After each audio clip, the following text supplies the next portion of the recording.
Indian private school association Ipsa के banner तले आज एक प्रेस कॉन्फ्रेंस का आयोजन किया गया। ऐसे मौके पर इप्सा के प्रेसिडेंट प्रदीप गुप्ता, महासचिव राजेश मदान, लीगल एडवाइज़र तरुण अरोड़ा और तमाम शिक्षाविद ऐसे मौके पर मौजूद हैं। आप वीडियो में देख सकते हैं। लेकिन मुद्दा क्या है, किस मामले को लेकर ये अचानक से एक प्रेस कॉन्फ्रेंस का आयोजन किया गया, आपको इस वीडियो में विस्तार से जानने के लिए मिलेगा। आप बने रहें, देखें लाइव। ये दृश्य आपको पीएनएन के माध्यम से दिखाया जा रहा है। यही सब कुछ ऑलरेडी हम उनको 30 बार इस चीज का रिकॉर्ड दे चुके हैं। पोर्टल कोड पे वो उपलब्ध, हरियाणा गवर्नमेंट की साइट पे वो उपलब्ध, जो हम टीसी आदि शतांतरण पत्र निकालते हैं वो तो एमआई पोर्टल कोड तो हरियाणा गवर्नमेंट का ही है। एक बार ये प्रेशर डाला जाता है, उसके बाद दस्तावेज ले लेते हैं, उसको लेने के बाद फिर फोन करना शुरू कर देते हैं, भाई ये डॉक्यूमेंट्स लाओ, ये डॉक्यूमेंट्स लाओ। जब ऑलरेडी सारे दस्तावेज उनके कार्यालय में उपलब्ध हैं तो बार इस चीज को क्यों टॉर्चर किया जाता है।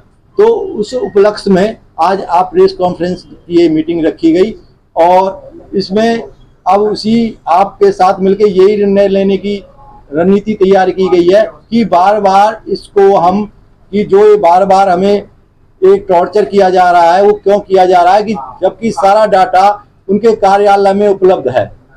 ये डॉक्यूमेंट्स देने की यहाँ बात नहीं हो रही, लेकिन ये हर महीने का ये रूटीन चलेगा, हर 7 दिन का ये रूटीन चलेगा। फिर हरियाणा एजुकेशन बोर्ड की ड्यूटियां क्यों आ जाती हैं, फिर उन पे फाइन क्यों लगाया जाता है।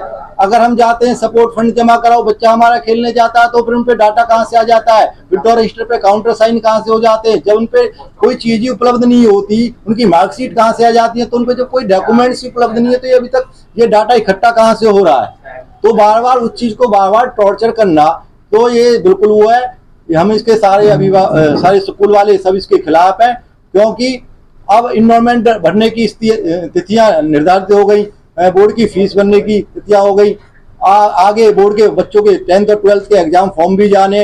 अगर सारे स्कूल भाई संचालक इसी कार्य में लगे रहेंगे तो और उनके कार्य को कब करेंगे। तो आजकल फिर हमारे श्री तरुण अरोड़ा जी, जो कि हमारी लीगल को, इस एसोसिएशन की लीगल को देखते हैं, इनसे मीटिंग की गई। सर ऐसे बार स्कूल वालों को टॉर्चर किया जा रहा है, आप इसमें थोड़ा टाइम निकाल के हमें टाइम दो और इसकी आगे की कार्रवाई आप तुरंत प्रभाव से करो, जिससे कि इसके पीछे क्या मंशा हो सकता है। तो आप जैसे कह रहे हैं कि सर एक बात बताइए,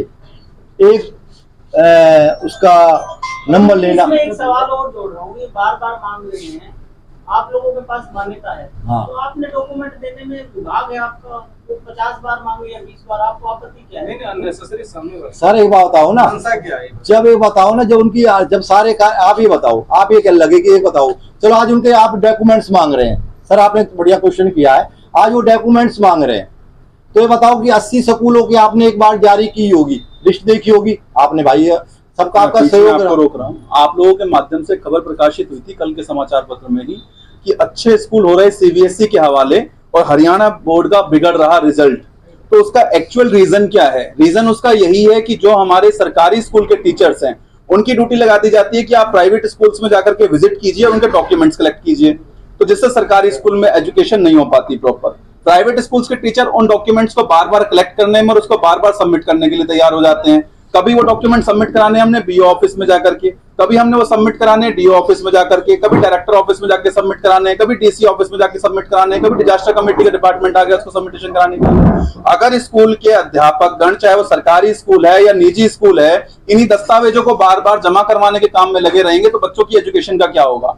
हम लोगों ने ये जो आज प्रेस वार्ता करी है, जो आगे कदम उठाने वाले हैं, ये स्कूलों को इससे कोई आपत्ति नहीं है। हमारे पास सभी दस्तावेज अवेलेबल हैं, जितनी बार हमसे मांगे जाएंगे हम देने के लिए तैयार हैं। लेकिन डिपार्टमेंट्स के पास ऑलरेडी सारा रिकॉर्ड है। अगर आज किसी स्कूल का रिकॉर्ड चेक करना होगा तो आप लोग शायद उसी डिपार्टमेंट में जाएंगे जिस डिपार्टमेंट से वो मान्यता प्राप्त है। तो क्या डिपार्टमेंट आगे उससे जाकर रिकॉर्ड मांगेगा? डिपार्टमेंट अपने पास से आरटीआई का रिप्लाई देगा कि वो मान्यता प्राप्त है या नहीं है। तो डिपार्टमेंट बार स्कूलों को क्यों परेशान करता है? क्या डिपार्टमेंट नहीं चाहता कि बच्चों की एजुकेशन प्रॉपर हो सके? पिछली कॉन्फ्रेंस में भी हमने कहा था कि हरियाणा बोर्ड के जितने भी अधिकारी हैं ये चाहते हैं कि हरियाणा बोर्ड को खत्म करके सीबीएसई बोर्ड को ही आगे लाया जाए, और उसी काम को तेजी से इसी प्रक्रिया के साथ आगे बढ़ाया जा रहा है, जिससे हरियाणा बोर्ड तो खतरे में है ही, साथ ही हरियाणा बोर्ड में पढ़ने वाले लाखों छात्रों का भविष्य भी खतरे में है। नहीं, इसके पीछे मंशा क्या है, मतलब ऐसे वो क्यों कर रहे हैं, आप मंशा क्या क्या लिख है? के मांगते हैं, नोटिस क्या लिख के कि कहाँ देना है, किस लिए चाहिए, जब ऑलरेडी है आप- देखिए, अभी जो पत्र जारी किया गया जिला शिक्षा अधिकारी के द्वारा, उसमें कहा गया कि हमें डायरेक्टर ऑफिस से एक पत्र प्राप्त हुआ है कि पूरे हरियाणा के अंदर ये डॉक्यूमेंट्स हमने कलेक्ट करने हैं। जिसके बाद हमने डायरेक्टर ऑफिस में संपर्क साधा तो उन्होंने बोला कि हमारे द्वारा ऐसा कोई पत्र जारी नहीं किया गया। हमने डायरेक्टर ऑफिस में जिला अपना साथ में जिला शिक्षा अधिकारी से समय मांगा तो उन्होंने ये कहते हुए भी फिलहाल मना कर दिया कि समय नहीं है, कि दो जिलों का काम हमें देखना पड़ता है, पलवल का भी और फरीदाबाद का भी। साथ में डायरेक्टर ऑफिस में हमें मिलने का समय मिल गया है, अपने जो एजुकेशन मिनिस्टर है उनसे भी हमने समय ले लिया है कि अगर वहां से कोई पत्र जारी ही नहीं हुआ तो जिला शिक्षा अधिकारी वहां के पत्र का हवाला देकर के ऐसा पत्र क्यों जारी कर रहे हैं, और सिर्फ फरीदाबाद के जिला शिक्षा अधिकारी क्यों जारी करते हैं ऐसे पत्रों को। तो क्या जिला शिक्षा अधिकारी या उनके कार्यालय में कार्यरत कुछ लोग स्कूलों को ब्लैकमेल करना चाहते हैं या उन्हें परेशान करना चाहते हैं? भाई साहब, ये भी तो हो सकता है कि कुछ डॉक्यूमेंट ऐसे हो जो आपको रिन्यूअल कराने होते होंगे, एनुअली या क्वार्टरली कोई प्रोसेस होगा, लाइक एन फायर एनओसी हो गई, हाइजेननेस हो गई, जो आपको कोई भी डॉक्यूमेंट हर 15 दिन में वो renewal चीज नहीं आपको अपडेट करा के जो अपडेट देनी पड़ती होगी डी ऑफिस को। वो लगातार अपडेट भेजी जाती हैं और अगर नहीं भेजी जाती तो उसमें विभाग भी खुद एक्शन लेता है इसके लिए। और दूसरी बात ये कि सभी दस्तावेज MIS पोर्टल पे भी अपलोडेड होते हैं, हमारी जो एफिलिएशन है हरियाणा बोर्ड से वहां पे भी अपलोडेड होते हैं। ऐसे ही बच्चे एजुकेशन नहीं कर रहे, बच्चों के बोर्ड के रोल नंबर आ रहे हैं, बच्चे एग्जाम दे रहे हैं, उनकी मार्कशीट तक जारी हो रही है। अगर ऐसा होता तो जिला शिक्षा अधिकारी, मुझे नहीं लगता कि इतने कमजोर हमारे जिला शिक्षा अधिकारी हैं कि ऐसे स्कूलों पर कार्रवाई ना करते। अभी आपने आरोप लगाया कि गवर्नमेंट स्कूल के टीचर्स को ड्यूटी लगा दी जाती है प्राइवेट स्कूल में, क्या अभी कोई ऐसी कोई ड्यूटी आपकी बिल्कुल। नॉलेज में आई है? अभी 3 दिन पहले कि आप सवाल पूरा होना चाहिए कि आप लोगों के पास जो है कि गवर्नमेंट टीचर आएंगे वो डॉक्यूमेंट लेके जाएंगे, या आप बिल्कुल, लोगों को बिल्कुल। ऑर्डर किया है कि आप सीधा डी ऑफिस में जमा कराएं? नहीं, अभी भी CRC में ऑर्डर हुआ है, जो जितने सरकारी स्कूल के अध्यापक हैं उनकी ड्यूटी लगा दी गई है कि वो हर स्कूल में जाके विजिट करेंगे और वहां के डॉक्यूमेंट्स कलेक्ट करेंगे। CRC के कुछ लोगों की भी हमने जब बात करी तो वो लोग खुद इस चीज से परेशान है कि हम अपने छात्रों को शिक्षा प्रदान करें या यहाँ पे जाकर के डॉक्यूमेंट्स कलेक्ट करने का काम करें। अगर किसी निजी स्कूल को कोई नोटिस तक भेजना होता है तो भी CRC के अधिकारी लेकर के उसको जाते हैं। तो इस तरीके से सरकारी स्कूल के अध्यापकों को भी हमारा जो जिला प्रशासन है एजुकेशन विभाग का, वो उन्हें भी परेशान कर रहा है निजी स्कूलों के साथ।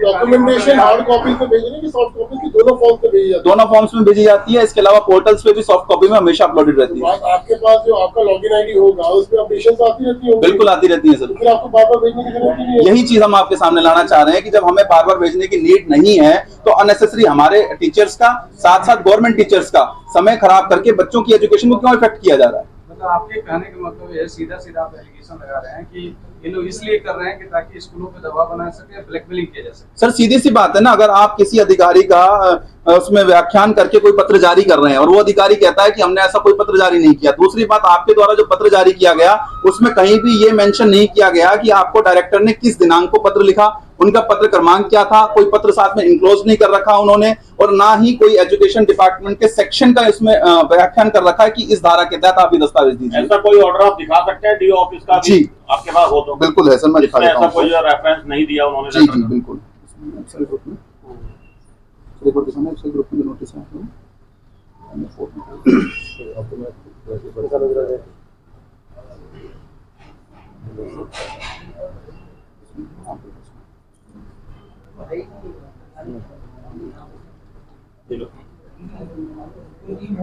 लीजिए, आप देख सकते हैं सर।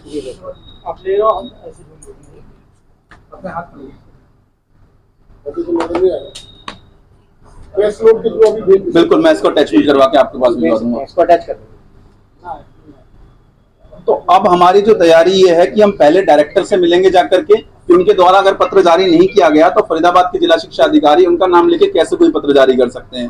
दूसरी बात, हम अपना एजुकेशन मिनिस्टर से भी मुलाकात करेंगे। अगर ये मामला यही नहीं रुकता है तो हम इसको हाई कोर्ट में एक जनहित याचिका के तौर पे लेके जाएंगे और ऐसे भ्रष्ट अधिकारियों के खिलाफ कार्रवाई भी करवाएंगे। सर मेरा एक सवाल है, इसी लेटर को लेकर के एक सवाल है। लेटर में क्लियर लिखा हुआ है कि मान्यता प्राप्त निजी विद्यालयों का रिकॉर्ड अपडेट करने हेतु जिस तरह बैंक में KYC अपडेट होती है उसी तरह ये भी एक रिकॉर्ड आपका अपडेट करना चाहते हैं, तो आपसे डिटेल्स मांग रहे हैं। दिक्कत कहाँ है सर? हर 15 दिन में डिटेल मांगी जाती है। इससे पहले का लेटर आप दिखा दीजिए। इससे पहले जो लेटर जारी हुआ था, पूरे हरियाणा में जो लेटर जारी हुआ है उसमें ये हुआ है कि अपग्रेड करने के लिए, मींस टू से अगर किसी का 8th क्लास था वो 10th क्लास हो गया तो वो उसको अपग्रेड करेंगे, लेकिन यहाँ के अधिकारियों ने उसको चेंज करके तब भेजा गया लेटर।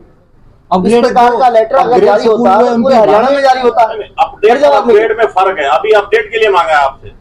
सभी दस्तावेज ऑनलाइन अपडेटेड हैं। आप चाहें आप नेट पे जाकर के फॉर्म 6 भी निकाल सकते हैं और सभी स्कूलों के दस्तावेज भी आ जाएंगे। कोई भी डिपार्टमेंट आजकल आप सभी जानते हैं कि भारत सरकार पूर्ण रूप से ऑनलाइन करके प्रक्रिया काम कर रही है, तो सारी चीजें आजकल ऑनलाइन अवेलेबल है। कोई भी आपसे किसी भी प्रकार से कोई दस्तावेज नहीं छुपाया जा सकता। अगर स्कूल अपडेट नहीं होते, जो हमारी अभी तक टीसी जारी है या इनका डाटा अपडेट नहीं होता, ऐसे मान लो 12th की ट्वेल्थ बच्चे ने पास की तो उसकी जो SLC निकल रही है, जब तो पोर्टल कोड DO ऑफिस के या चंडीगढ़ विद्यालय जब तो खोला गया, जो 12th तक रिकॉग्नाइज, जैसे आपका कोई स्कूल है 12th तक है वो अपडेट है, जब तो उनका 12th तक का खोला गया है ना।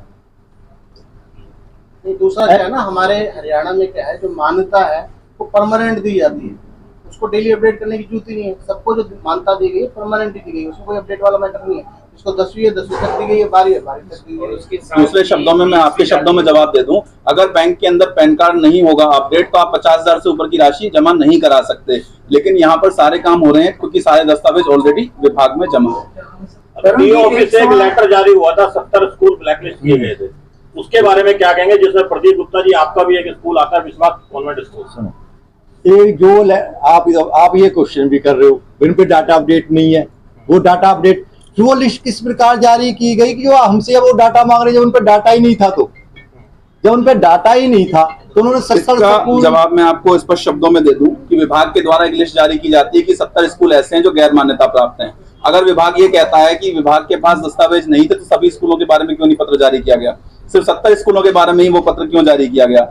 दूसरी बात, जो 70 स्कूलों के बारे में जो पत्र जारी किया गया, अगर जिला शिक्षा अधिकारी को पता है कि ये स्कूल फेक हैं या इनके डॉक्यूमेंट फेक हैं या ये रूल रेगुलेशंस की पालना नहीं कर रहे, तो जिला शिक्षा अधिकारी उन्हें सील क्यों नहीं कर देता? जिला शिक्षा अधिकारी उनको नोटिस इशू क्यों नहीं कर देता? एक लिस्ट जारी की जाती है, आपके चैनल के माध्यम से पहले भी हम डिबेट कर चुके हैं। इसमें होता क्या है कि एक संगठन आनंद फानन में गठित किया जाता है, उसके द्वारा केस फाइल किया जाता है, लेकिन 7 डेटें जो कोर्ट में 7 हियरिंग्स होने के बाद भी जिला शिक्षा अधिकारी के द्वारा वहां पर कोई दस्तावेज सबमिट नहीं किए जाते, कोई लिखित बयान नहीं दिया जाता, रिटर्न स्टेटमेंट नहीं आती, कोई दस्तावेज नहीं लगाया जाता, बल्कि एक लिफाफा बंद करके उन अधिवक्ता साहब को एक लिस्ट जारी कर दी जाती है कि 70 स्कूल जो है रूल रेगुलेशंस के अगेंस्ट चल रहे हैं। लेकिन टिल डेट तक अगर आप बात करें, 8 अगस्त को वो लिस्ट जारी की गई थी और आज 27 सितंबर होने को आ गया है, 1.5 महीने से ज्यादा का समय हो गया, अभी तक विभाग ने कोई एक्शन क्यों नहीं लिया? विभाग ने कोर्ट में जाकर कोई लिस्ट क्यों नहीं जारी कर दी, वहां जमा क्यों नहीं कर दी? तो विभाग सिर्फ और सिर्फ कुछ भ्रष्ट अधिकारियों के साथ मिलकर के निजी स्कूलों को ब्लैकमेल करने का काम कर रहे हैं। तरुण जी, सवाल ये है कि पिछले दिनों पता चला था कि आपने इप्सा से रिजाइन कर दिया है, फिर आप इप्सा के आज प्रेस कॉन्फ्रेंस में नजर आ रहे हैं, क्या कारण है? आप ऑफिशियली रिजाइन कर चुके हैं या नहीं कर चुके हैं, ये भी क्लियर कर दीजिए, क्योंकि लीगल आप देख रहे हैं टोटल मामला, क्योंकि आए दिन लीगल मामलों पे सवाल उठता रहता है इप्सा के। कैसा सवाल? कैसा सवाल? लीगल टीम पे आए दिन सवाल उठते रहते हैं, कई सारे मामले हैं जिनके ऊपर लीगल टीम पे सवाल उठते रहते हैं इप्सा के ऊपर।